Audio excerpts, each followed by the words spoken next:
What's up, guys? Dustin McDangles back here with a new video series here. We are going to be getting into the season preview series here of all 32 NHL teams, working our way from west to east when it comes to the divisions, and we are going to be starting off with the Pacific Division, and we will work our way from worst to first as of last year's standings. And starting off today's episode, we're going to be covering the Seattle Kraken, how they did last year, stats, cap space, moves, bringing in new people leaving, all of that good stuff here in today's episode, and we will give you a little bit of a breakdown of what are things to come for the future of this franchise. So let's hop into it here and take a look at the Seattle Kraken. One of the worst teams in the NHL last season, the Seattle Kraken finished the year off 27-49-6.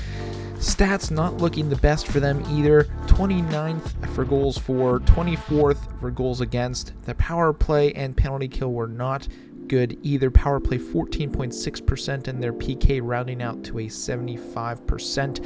Again, those are bottoms of the league, especially goals for, goals against. Those are just awful. They're close to the 32nd worst team in the league, and things aren't going to be looking too much better, I would say, for this upcoming season, but the 4-year outlook for this squad is looking pretty good with some of the additions that they've made this year, as well as players that have left, but we'll get into that here in just a second. With only $1 million cap space, around about $1 million for this upcoming season, the Seattle Kraken have been pretty busy this offseason with some moves in free agency, as well as not re-signing a few players. Obviously, Calle Jarnkrok left earlier before the end of the season last year. Victor Rask and Daniel Sprong will not be back for the Seattle Kraken as well, but they were very busy in free agency, picking up Andre Burakovsky, Oliver Bjorkstrand, very big pieces there, as well as Justin Schultz on the back end, with Martin Jones between the pipes. Since Chris Driedger is going to be out on the IR for a while, they needed another backup goaltender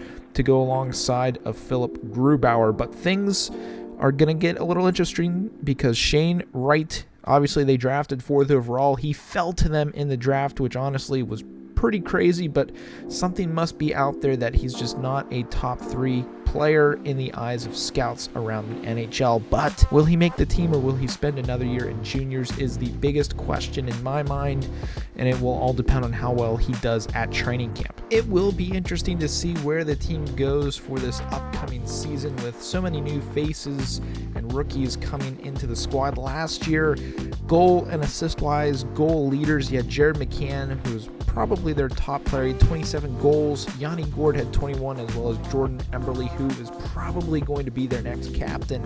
Finished off the year with 21 goals as well. On the back end, assists, actually Vince Dunn led the way, 28 assists, Yanni Gourde with 27, and then Wenberg with 26 assists. So again, point-wise, they did not have a lot going for them last year. They were, I'm not going to say a bona fide AHL squad because they have capable NHL players on their team, or had them on their team last year.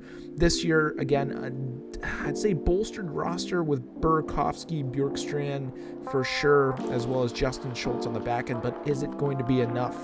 To me, it's going to be a no this year. They're probably going to be in the bottom of the Pacific Division, as well as up there for a top 5 lottery pick, with a chance to get that top pick, which we all know this upcoming season is the Connor Bedard being that lottery pick player, which could honestly turn the franchise around if you get Shane Wright and then Connor Bedard the year after. That could be huge, but you never know what's going to happen. Maybe they click, they put it together, and I mean, we've got the line combinations put together as of July 24th from one of the websites I've been looking off, dailyfaceoff.com.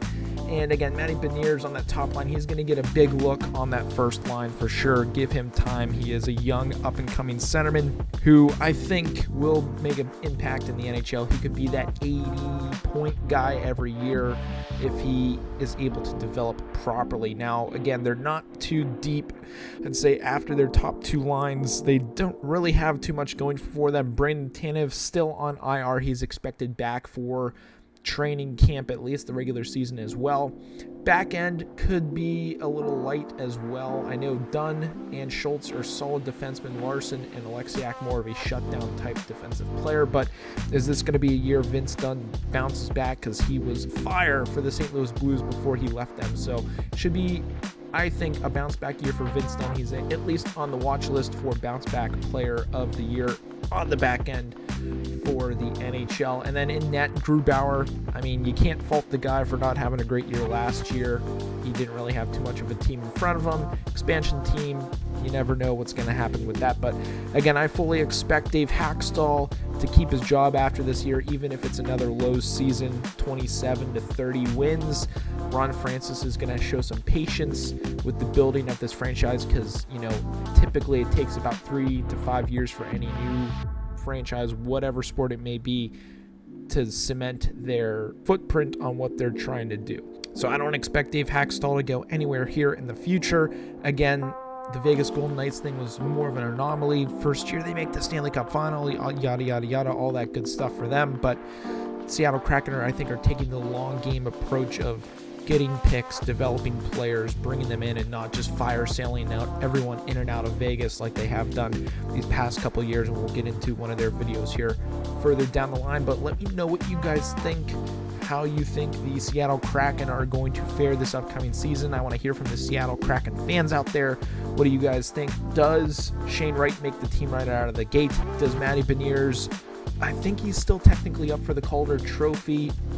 You can comment down below if I am wrong on that, but I do think he is. He could be up for the conversation in that, especially if he puts up at least 60 points and plays top 6 forward minutes. But again, let me know what you guys think down below in the comments. Where do you think the Kraken will finish? I look forward to chatting with you guys in the comments. We'll be moving on to our next video in this series here shortly for you all, so stay tuned to that. If you're new to the channel, be sure to hit that subscribe button. But I hope you guys have a good one, and as always, stay dusty.